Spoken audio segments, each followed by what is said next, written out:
Hi hello ಎಲ್ರಿಗೂ ನಮಸ್ತೆ ಆತ್ಮೇರೆ ನಾನು ನಿಮ್ಮ ಸತೀಶ್ HR.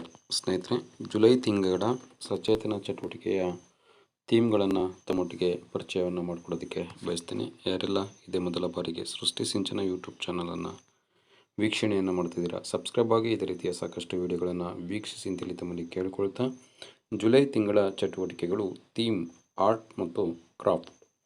3 ರಿಂದ 5 ನಿಮಿಷಗಳಲ್ಲಿ ಮಾಡಬಹುದಾದ ಆರ್ಟ್ ಮತ್ತು ಕ್ರಾಫ್ಟ್ ಚಟುವಟಿಕೆಗಳನ್ನು ಆಯ್ಕೆಯನ್ನು ಮಾಡಿಕೊಳ್ತಕ್ಕಂಥದ್ದು.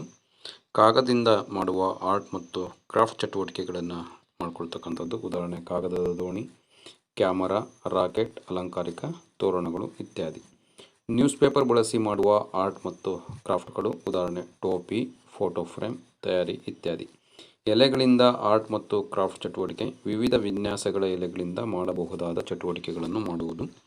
ಉದಾಹರಣೆ ವಿವಿಧ ಎಲೆಗಳಿಂದ ಪ್ರಾಣಿಗಳ ಮತ್ತು ಪಕ್ಷಿಗಳ ಚಿತ್ರಗಳನ್ನು ರಚಿಸ್ತಕ್ಕಂಥದ್ದು. ಆಕಾರಗಳು, ಅಲಂಕಾರಗಳ ಚಿತ್ರಗಳ ರಚನೆ. ಬಣ್ಣಗಳ ಮಿಶ್ರಣದ ಪರಿಚಯ. ಬಣ್ಣಗಳ ಮಿಶ್ರಣದ ಪರಿಚಯವನ್ನು ಮಾಡಿಸುವುದು. ಉದಾಹರಣೆ ಕೆಂಪು ಮತ್ತು ಹಸಿರುಗಳ ಸಮಾನ ಮಿಶ್ರಣವು ಹಳದಿಯಾಗಿದೆ. ಹಸಿರು ಮತ್ತು ನೀಲಿ ಬಣ್ಣಗಳ ಸಮಾನ ಮಿಶ್ರಣವು ಸಯಾನ್, ನೀಲಿ ಮತ್ತು ಕೆಂಪು ಬಣ್ಣಗಳ ಸಮಾನ ಮಿಶ್ರಣವು ಕೆನ್ನೇರಳೆ ಬಣ್ಣವಾಗಿದೆ ಇತ್ಯಾದಿಯನ್ನು ಮಕ್ಕಳಿಗೆ ಪರಿಚಯವನ್ನು ಮಾಡಿಕೊಡ್ಬೇಕಾಗುತ್ತೆ.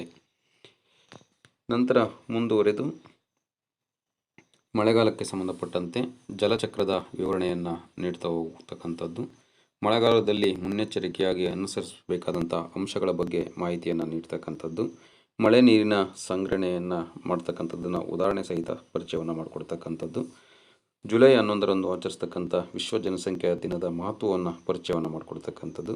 ಮಳೆ ನೀರಿನ ಕೊಯ್ಲಿನ ಬಗ್ಗೆ ಮಕ್ಕಳಿಗೆ ಪರಿಚಯವನ್ನು ಮಾಡಿಕೊಡ್ತಕ್ಕಂಥ ಚಟುವಟಿಕೆಯನ್ನು ಮಾಡಬೇಕಾಗುತ್ತೆ. ಇನ್ನು ವಿಜ್ಞಾನ ವಿಷಯಕ್ಕೆ ಸಂಬಂಧಪಟ್ಟಂತೆ ಸೌರ ವಿದ್ಯುತ್ ಉಪಯೋಗಗಳನ್ನು ಪರಿಚಯವನ್ನು ಮಾಡಿಕೊಡ್ತಕ್ಕಂಥದ್ದು. ಸೀಡ್ ಬಾಲ್ ಮಾಡುವ ಕ್ರಮವನ್ನು ಪರಿಚಯವನ್ನು ಮಾಡಿಕೊಡ್ತಕ್ಕಂಥದ್ದು. ಪ್ಲಾಸ್ಟಿಕ್ ಮುಕ್ತ ಪರಿಸರದ ಬಗ್ಗೆ ಮಾಹಿತಿಯನ್ನು ಮಕ್ಕಳಿಗೆ ನೀಡ್ತಕ್ಕಂಥದ್ದು. ನಂತರ ತ್ಯಾಜ್ಯಗಳ ನಿರ್ವಹಣೆ ಅಂದ್ರೇನು ಮತ್ತು ಅದರ ಮಹತ್ವವನ್ನು ಪರಿಚಯವನ್ನು ಮಾಡಿಕೊಡ್ತಕ್ಕಂಥದ್ದು. ತ್ಯಾಜ್ಯದ ವಿಧಗಳನ್ನು ಪರಿಚಯವನ್ನು ಮಾಡಿಕೊಡ್ತಕ್ಕಂಥದ್ದು. ತ್ಯಾಜ್ಯ ನಿರ್ವಹಣೆಯ ವಿಧಾನಗಳನ್ನು ಮಕ್ಕಳಿಗೆ ಪರಿಚಯವನ್ನು ಮಾಡಿಕೊಡ್ತಕ್ಕಂಥ ಕೆಲಸವನ್ನು ವಿಜ್ಞಾನ ವಿಷಯದಲ್ಲಿ ಮಾಡ್ತಾ ಹೋಗಬೇಕಾಗತ್ತೆ.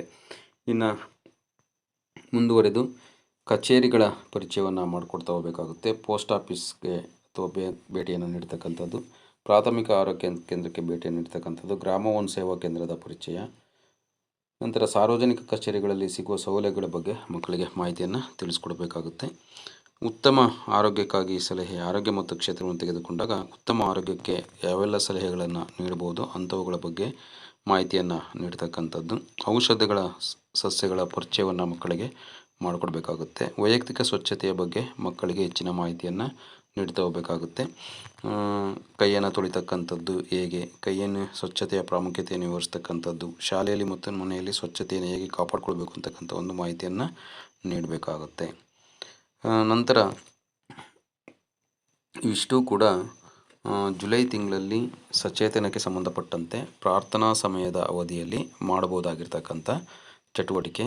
ಸೊ ಇವಿಷ್ಟು ಕೂಡ ಇದ್ದರೂ ಕೂಡ 26 ದಿವಸ ಅಥವಾ ಕನಿಷ್ಠ 26 ದಿವಸ ಶಾಲೆಗಳು ನಡೆಯುತ್ತೆ ಅಂತೇಳಿದರೆ 26 ದಿನದ ಪ್ರಾರ್ಥನಾ ಅವಧಿಯಲ್ಲಿ ಇವೆಲ್ಲವುಗಳನ್ನು ಕೂಡ ಸಂಬಂಧಪಟ್ಟಂತೆ ಒಂದು ಸಚೇತನ ಕ್ಯಾಲೆಂಡರ್ ಕೂಡ ಲಭ್ಯ ಆಗುತ್ತೆ. ಸೊ ಅದರ ಮಾಹಿತಿಯೊಟ್ಟಿಗೆ ತಾವು ಪ್ರಾರ್ಥನಾ ಸಮಯದ ಅವಧಿಯಲ್ಲಿ ಈ ಸಚೇತನ ಚಟುವಟಿಕೆಗಳ ನಿರ್ವಹಣೆಯನ್ನು ಮಾಡೋದ್ರ ಜೊತೆಗೆ ಸಂಬಂಧಪಟ್ಟಂಥ ಒಂದು QR ಕೋಡನ್ನು ಬಳಸಿ ಮಾಹಿತಿಯನ್ನು ಅಪ್ಲೋಡ್ ಮಾಡ್ಬೋದಾಗಿರುತ್ತೆ ಅಂತಕ್ಕಂಥ ಮಾಹಿತಿಯನ್ನು ತಮ್ಮೊಟ್ಟಿಗೆ ಹಂಚ್ಕೊಳ್ತಾ ಇಷ್ಟೊತ್ತು ವಿಡಿಯೋವನ್ನು ವೀಕ್ಷಣೆಯನ್ನು ಮಾಡಿದ್ದಕ್ಕಾಗಿ ಧನ್ಯವಾದಗಳನ್ನು ತಿಳಿಸ್ತೀನಿ. ಎಲ್ಲರೂ ಕೂಡ ನಮಸ್ತೆ.